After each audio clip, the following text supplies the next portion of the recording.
So we're seeing a rise in the number of cryptocurrency exchange hacks, with over 7 large exchanges hacked in 2019 alone, culminating with the Binance hack in May. Crypto Analysis, the blockchain journal, has estimated that crypto crime, including hacking, has generated over $1 billion worth of revenue in 2018 alone. So clearly it's big business. At Bird & Bird, we're seeing some interesting trends. A move away from the hackers focusing on smaller exchanges to larger exchanges like Binance, using increasingly sophisticated tools, focusing on the exchange's hot wallets. This short video provides an overview of exchanges and how they fit into the blockchain ecosystem. Wallets, and in particular hot wallets and what they are. A bit of a deep dive into the nature of the hacks and some mitigation tools and strategies to look out for, and some thoughts on trends for the future.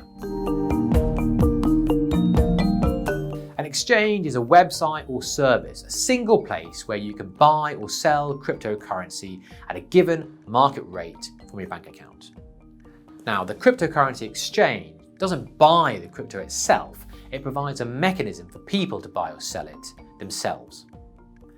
It's very easy to set up. You go online, you set up an exchange account, you transfer fiat currency or cryptocurrency to that account. You then use that account to trade and or withdraw your crypto. Now, when you're transferring in crypto to your exchange account and when you're withdrawing crypto from your exchange account, it's important to note you're doing it through an integrated exchange wallet or hot wallet. And that's really important given the nature of the hacks and what they focused on. Generally speaking, there are 2 types of wallets. You've got a private wallet controlled by an individual who has control over the private keys, or you can have an exchange's wallet, the integrated wallet I mentioned earlier. Now, those wallets can be hot wallets or they can be cold wallets. Hot wallets allow users to sign and broadcast transactions without manual intervention. Essentially, the private keys are stored on a hot machine, always connected to the internet. Now, that can be contrasted with a cold wallet where the private keys are stored offline in a USB stick, which can be more secure.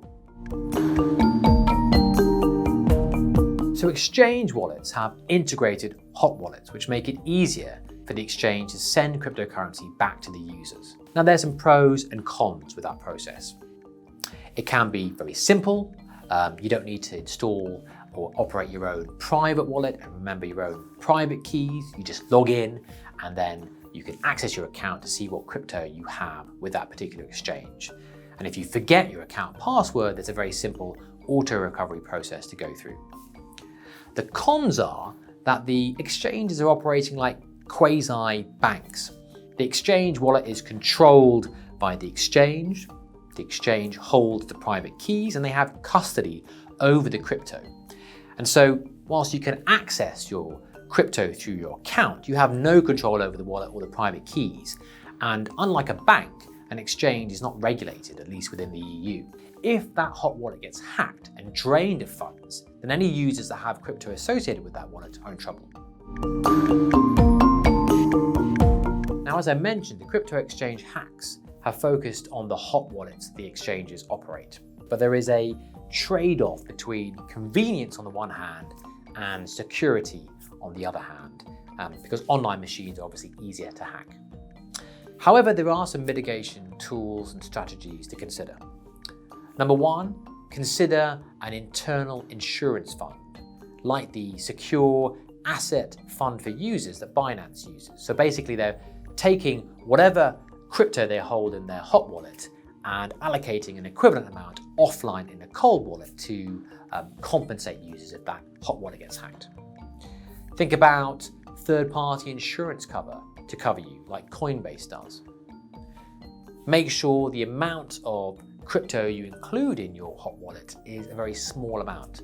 Best practice tends to look at 2 to 3% of the overall assets that you have being held in a hot wallet. Now, a lot of these hacks have emanated from internal jobs, inside jobs, or poor policies and procedures in place. So we think it's really important exchanges have robust security policies. And that should focus on a number of different areas. Physical security of the infrastructure, network security, firewall technology and appropriate policies around employee access, server security, how are the servers hosting the wallet applications hardened against attacks, what is the exchange's continuous improvement policy, encryption, is any data encrypted at rest or in transit? What about the adoption of multi-sig wallets, which require multiple approvals before any transaction can be broadcast? And consideration around information security certification. In the future, I can see security audits of exchanges becoming the norm. Stakeholders want to make sure exchanges have robust security policies and procedures. Now, currently in the EU, exchanges aren't regulated. There's a bit of a grey area there, and regulators are on the fence. On the one hand, making exchanges regulated will make them more secure. On the other hand, making them regulated bestows a degree of legitimacy over them. It suggests that investing in crypto is no different to investing in any other financial instrument. With the launch of Facebook's Libra and more companies looking at digital currencies, I expect regulators to look into this further and come down one way or the other on whether exchanges should be regulated.